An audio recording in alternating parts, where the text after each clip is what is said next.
Modern homes look advanced, but they fail fast when the power goes out. That's not something climate change is responsible for. This is why medieval cabins stayed hot, while modern homes are cold. Imagine this. Outside, snow is piled high and the air hurts your face. Now, imagine stepping inside a wooden cabin built hundreds of years ago. No electricity, no modern insulation, and yet it is warm enough to survive. Not luxury warm, but safe, calm. Now, compare that to many modern houses. Cut the power on a freezing night. Within hours, the temperature drops hard. The pipes freeze and the floors feel like ice. In one day, the house becomes dangerous to live in. This is not because people in the past were tougher. It is because their buildings worked with nature instead of fighting it. Medieval cabins, especially in cold places like Scandinavia, were built with a deep understanding of heat and materials. Builders did not have equations or energy models. They learned through trial and error. The cabins that failed were abandoned. The ones that survived were copied again and again. Over centuries, a powerful system emerged. That system had three core ideas: heavy walls, tight construction, and smart heating. Let's start with the walls. Medieval cabins were built from massive logs.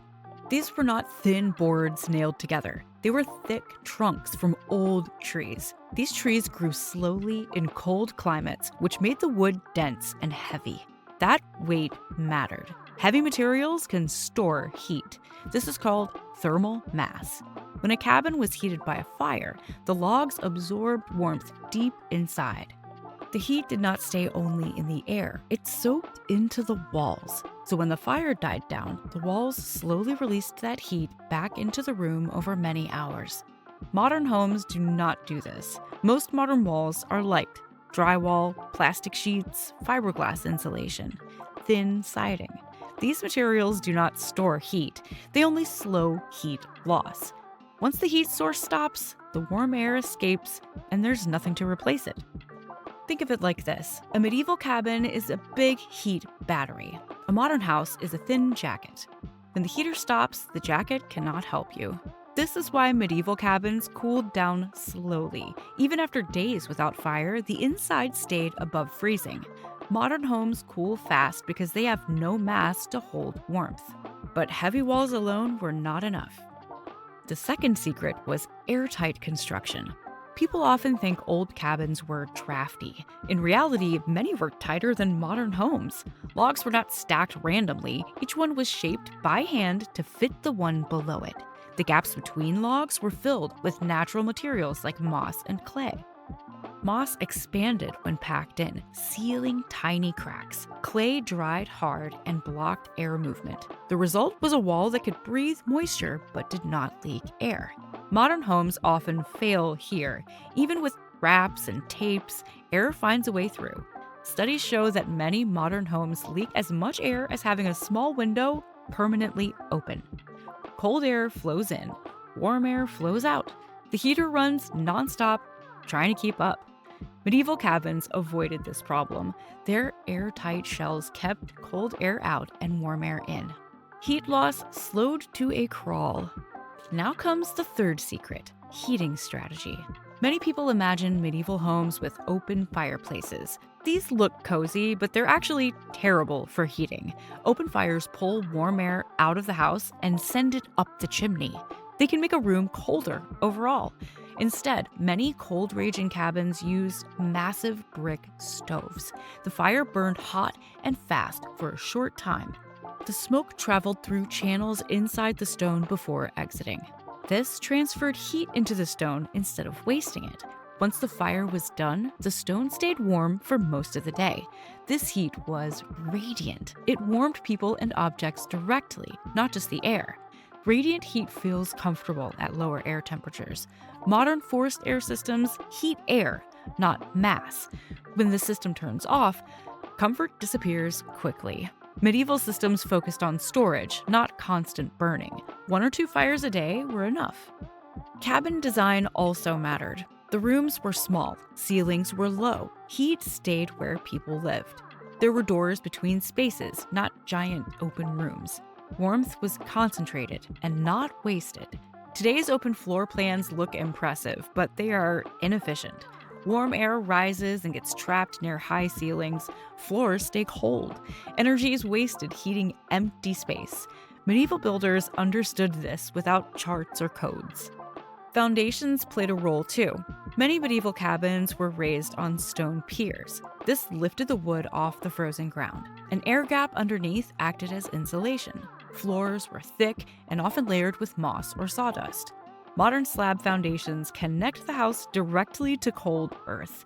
Concrete pulls heat away and sends it into the ground. This is called thermal bridging.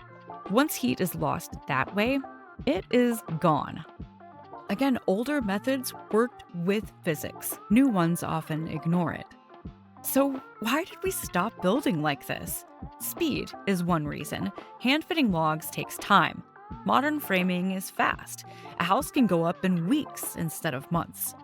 Cost is another. Thin walls and light materials are cheaper up front.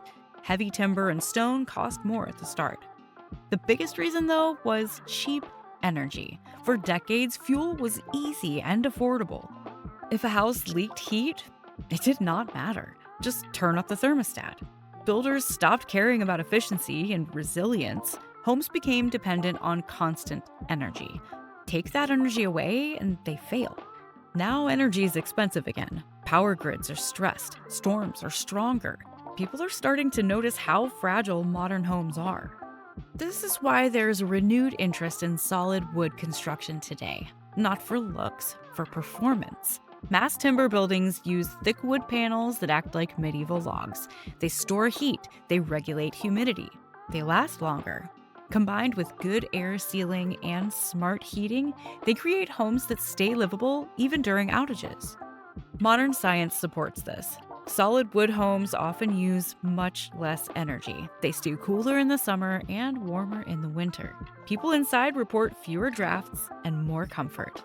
There is also durability. Modern houses often start degrading immediately. Materials age poorly. Repairs are constant. After a few decades, major work is needed. Many medieval cabins are hundreds of years old. As the wood settled, joints tightened. Some became more efficient over time, not less. That's not nostalgia, that's good design. You do not need to live in a medieval cabin to learn from this, but you can borrow the principles. Use materials with mass. Seal air leaks carefully. Choose radiant heating when possible. Design smaller, smarter spaces. Think about long-term performance, not just the upfront cost. Medieval builders did not fight the cold. They respected it. They built homes that slowed heat loss, stored warmth, releasing it gently over time. That wisdom still works. The cabins that survived were not accidents. They were the result of centuries of learning. People depended on these structures for life itself. Failure was not an option. Modern homes often look advanced, but they are fragile. Medieval cabins looked simple, but they were powerful. The secret was never magic. It was physics, and physics has not changed. When we build with mass and store heat instead of wasting it, our homes become shelters again, not machines that break when the power stops. That is why medieval cabins stayed hot, and why many modern homes do not.